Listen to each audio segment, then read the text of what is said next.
আসসালামু আলাইকুম রহমতুল্লাহ। ওয়ালাইকুম আসসালাম রহমতুল্লাহ।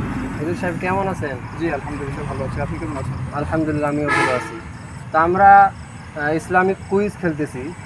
আপনাকে 3টা প্রশ্ন করা হবে, আপনি যদি উত্তর দিতে পারেন আপনার জন্য আকর্ষণীয় পুরস্কার রয়েছে। আপনি কি এই কুইজ খেলতে ইচ্ছুক? জি ইনশাআল্লাহ চেষ্টা করব। প্রথম প্রশ্ন হচ্ছে, পবিত্র কোরআনে বর্ণিত এমন একজন মহান ব্যক্তি যিনি কোনো মায়ের গর্ভে জন্ম নেননি, আবার কোনো বাবার ঔরসে আসেননি, কিন্তু তিনি নিজে লক্ষ লক্ষ মানুষের পিতা ও বাবা। উত্তরটি কী হবে?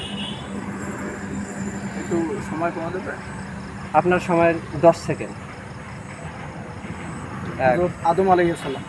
মাশাআল্লাহ, উত্তরটি সঠিক হয়েছে।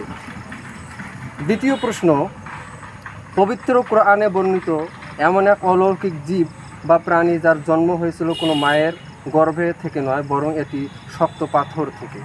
উত্তরটি কী হবে? প্রশ্নটা আরেকবার রিপিট করলে ভালো হয়। পবিত্র কোরআনে বর্ণিত এমন এক অলৌকিক জীব বা প্রাণী যার জন্ম হয়েছিল কোনো মায়ের গর্ভ থেকে নয়, বরং এটি শক্ত পাথর থেকে। এটা বললাম।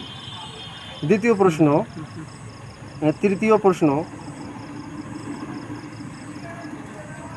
মহান আল্লাহর সৃষ্টি জগতের মধ্যে এমন এক দল সৃষ্টি যারা দিন রাত সবসময় ইবাদত করেন, কিন্তু তাদের কোনো পাপ বা গুনাহ হয় না, আবার মানুষের মতো ঘুমান না, খাবারও খান না।